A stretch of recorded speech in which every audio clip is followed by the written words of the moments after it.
I remember the day I found Studio Series 86 Hot Rod like it was yesterday. It was a bright day sometime after New Year 2021, back when Cybertron.com was up to date with their news, and from a tweet they put out, I saw that the first wave of 86 Voyagers were popping up in targets. I told my brother this, we hopped in my car, and off we went to hunt them down. And just like Easter, on the third target, Hot Rod rose from the boxes. You already saw the video I made, y'all know how I feel about Hot Rod. Basically, this guy's perfect. And 3 years later, despite 2 very tiny breakages, my opinion has not changed. What a special figure this is.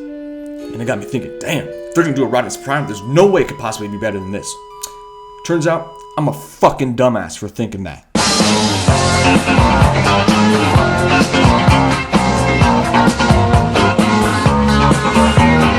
Coming out later that year as a Commander class figure, Hasbro and Takara designers totally could have just done an extensive retool of Hot Rod and gotten away with it, but those absolute chads knew that they could do better with a brand new mold, and that's exactly what they did. Bigger, taller, bulkier, this truly feels like the evolution of Hot Rod. They even changed the tone of his colors. Hot Rod's typically a light red, almost magenta color, and when he becomes Rodimus, his red gets darker, and his Bout's blacker. And these absolute wizards, they hid his leg kibble and made it blend in with the boot. There is a bit of red that bleeds, but when you notice how seamless the tire blends in with the leg, what a damn good job they did. That's impressive. The rest of his details, oh man, it's as if it was crafted by Picasso himself, including his face, which definitely looks like Picasso designed it, and I don't mean this as a compliment. Okay, let's step back for a bit. Go from Hot Rod to this.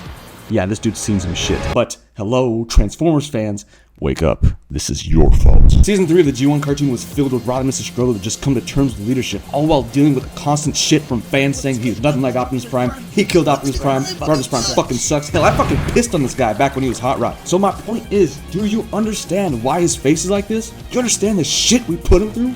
Apologize to him. Now, personally, I think he looks a little too pissed. But there are times when his anger does make him look pretty badass. After decades of dealing with our shit, Rodimus Prime is finally fighting back. And given his size to price ratio, he better be packing some heat.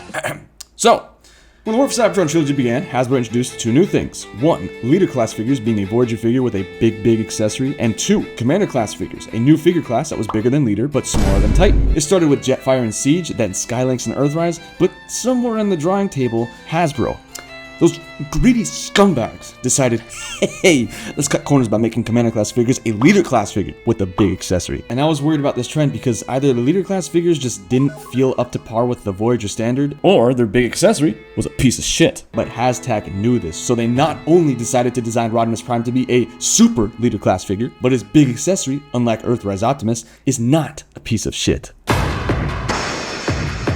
When you think of iconic trailers, you think of Optimuses, but then Rodimus comes out and says, nah, that trailer fucking sucks. First of all, it's no boring gray box. It's a red trapezoid with flames. Then when you open it up, it houses a proper combat deck. Rodimus' trailer is equipped with this big turret, which you can set up, deploy the blast shields, and have him man it to complete the mobile defense bay, just like his original toy. This turret's packing some serious heat and detail, including singed barrels. That's fucking awesome. And to add further playability, you can actually detach the turret and have it stand elsewhere. But the coolest thing that you can do with it is make Rodimus wear it as a backpack. This is so excessive, but it's so cool, come on. Also, I just found out you can do this. The instructions don't tell you. Now, what's a big gun without big blasts? Thankfully, this guy comes with a whopping 10 effect parts, 7 of which are these blast pieces. They're the ones that came with Skylynx recolored into a baby blue, which makes them look like gummies. Don't eat them. Arrange them how you like, baby. Send those bad guys to hell. No way! As for the other parts, Rodimus' trailer actually takes a piece from the MP44 handbook, a tray solely meant for accessory storage. And inside we got these 2 really cool flame effects that's ruined by the fact that they're all black. They look like shit. I guess it's supposed to be smoke, but it would have been so much better as red flames. Because when you put them on his arms, they're not badass flame swords, they're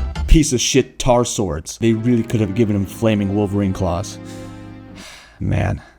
Technically, this is the only fumble, because everything else is cool, like this Matrix effect. And that's right, as an improvement from Hot Rod, Rodimus comes with a built-in Matrix chamber, and a Matrix, of course, that you can take off and have him hold, and attach the effect part on. But admittedly, the one that came with Hot Rod is a lot better. I don't know why they thought transparent hot dogs would be cool. Now as for weapons, as we saw in here, he comes with a sword. This is the Sword of Primus.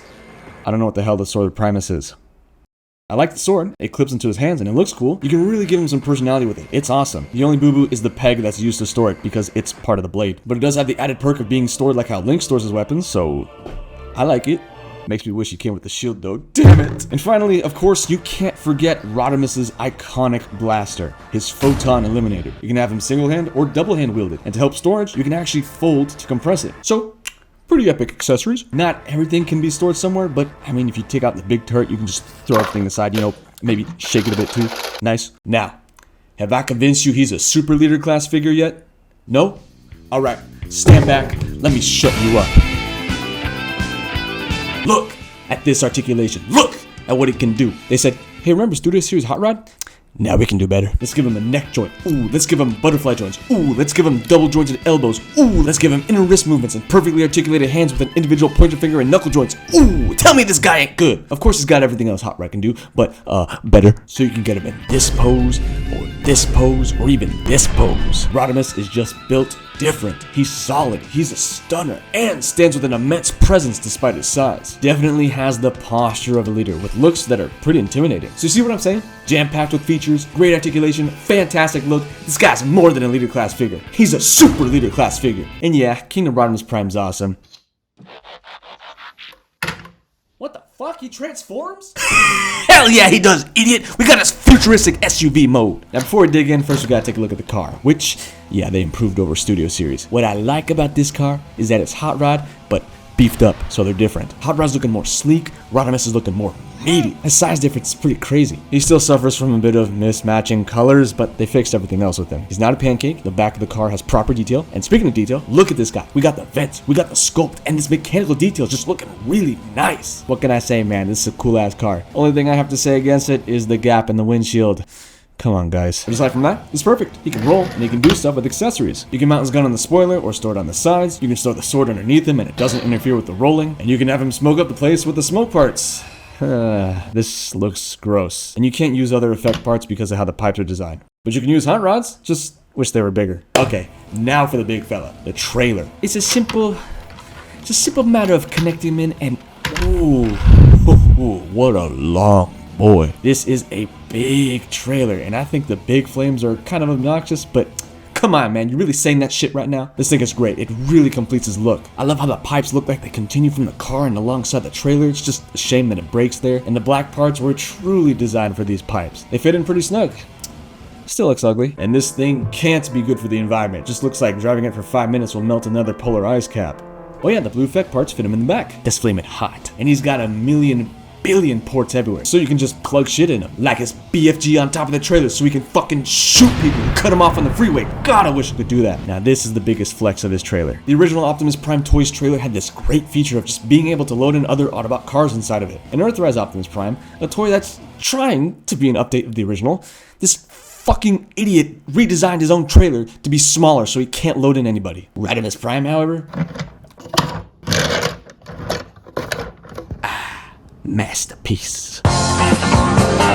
One thing I really appreciate about most modern Chug releases is that these toys carry the spirit of the originals. Like this feels like how playing with G1 RODIMUS Prime was like in my mind as a kid. And I freaking love this thing! The looks, the features, the accessories, the playability. Nobody can take on the Decepticons like RODIMUS Prime. Just when I thought things peaked with Hot Rod, Hasbro and Takara decided to make something better than perfect. And the result is Kingdom RODIMUS Prime. I was really worried that he would get shafted and just be a sneaky way for Hashtag to charge a commander class price for a leader class figure, but he more than makes up for it. With this look, pristine paint, posability, and playability, I can only hope the Commander Class 86 Optimus is just as good as this guy. As a Transformers fan, you owe it to yourself to hunt this guy down, and if you have him and don't feel like a giddy and excited kid every time you play with him, take a look at yourself, make a change, and start having some fun in your life. I wish his face didn't look like that though. That's the only thing I'd change.